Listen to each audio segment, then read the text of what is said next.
Hey everybody, Joy here. Joy behind the ironing board. You're gonna ask me what iron this is, aren't you? Let me tell you what day it is if I can remember. It's June 8th. It's Friday, June 8th. And I'm Joy. My iron is a Rowenta Perfect Steam Micro Steam. This is my 4th or 5th version of this iron. My others lasted 1 year before they started leaking. I think I probably had this one for a year and it doesn't leak. So I really do like this one. I think they've improved them a little bit. So anyway, look what I'm doing, y'all. I'm making the binding for my quilt that I'm going to give to one of you. I am. I was going to show you what I do. Listen, I'm not a quilt teacher, you guys. Don't even think that I'm going to teach you something about quilting. I'm just going to show you what I do, okay? I have taken 10 strips of 2.5-inch strips, or 2 1/4 inch is how I cut them, and I have sewn them together. You know how you crisscross the ends? One goes this way and one goes this way, and you line up the tips and you sew on the diagonal. So I've done that 10 times. So what I do, you can see all my little pieces I've already cut off here, is I bring this itty bitty cutting board and a rotary cutter here to my ironing board. You may remember that instead of me spray starching this mile-long piece of binding, I starch them and press them in half when they're just 40 inches long. So I'll have 10 pieces starched and pressed in half, okay? Then I put the ends together and I sew all of them together on the diagonal. Then I come over here to my board. Now I've already cut this one off, so it's 1/4 inch now. So then what I do is I press this seam down, and then I take a little straight edge and I put it on the fold so it will fold in the right place, because the part where I sewed the two together isn't pressed, and then I steam it. And so now the part where I joined the two together is 1/4 inch, pressed open, and ironed, steamed. And then I drop it down into, it's not a trash can, but it's like a trash can, and it's not in the right place. I'm missing it. I'll show you what it is. It's this. See?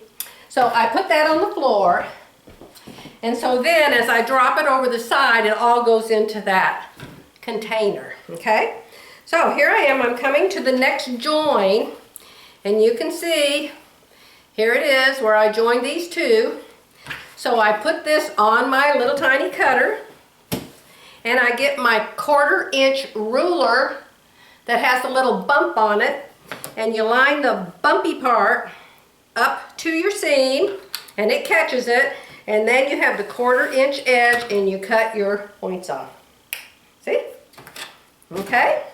Now this is what I do. This is what I do.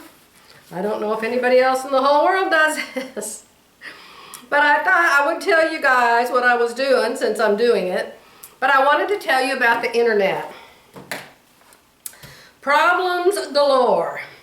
The company Jerry has been working with is called 360 Communications, 360. Well, 360 Communications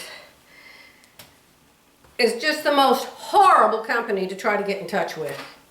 We have called and called and called and called. When are you coming? We buried the cable. We buried the plastic pipe. When are you coming? When are you coming? When are you coming? Well, the person that does that isn't here. We'll have them call you back. They'll call you back in 30 minutes. They'll call you back in 45 minutes. I called once. Jerry's called 3 times. They have never called us back. So, my precious husband is trying so hard to keep me home. Yesterday afternoon, he went to Durant, which is 25 miles from here, and drove around actually looking for that company and couldn't even find them. But on his way there, he stopped at this business that's owned by our neighbors, not Terry and Doug, but it's owned by our other neighbors, Zach and Cindy. And they sell Sea-Doos and four-wheelers and all those ATV vehicles. Huge business. And so he stopped there to get an oil filter and some oil for our ATV. And Zach was telling Jerry that they have the tower. They're right next door to us.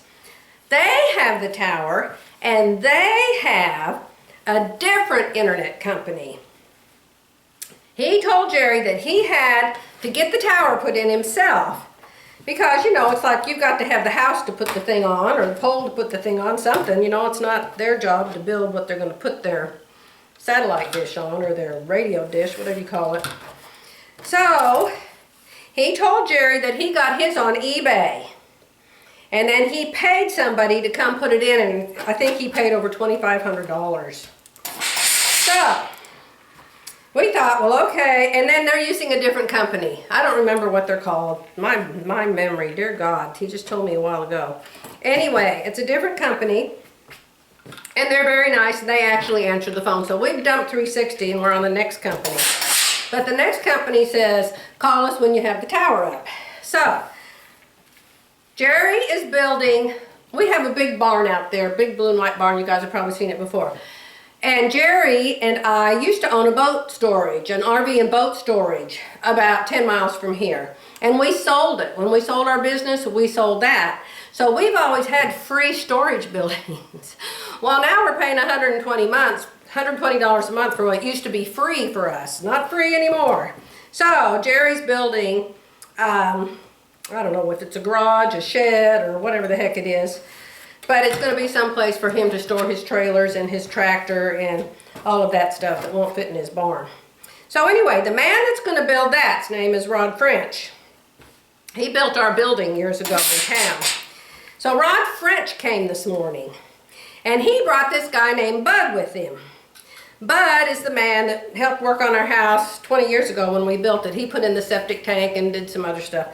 So anyway, I told Jerry, I said, hey, why don't you ask them if they know anything about a tower? I mean, they're in construction, they're in all different kinds of houses, maybe they know about a tower.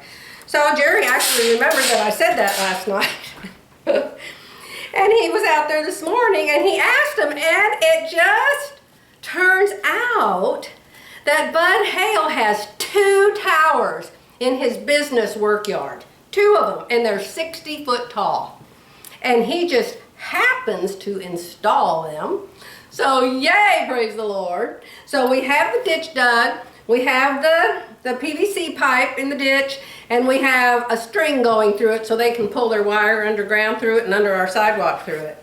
So, no, I don't have any fast internet yet.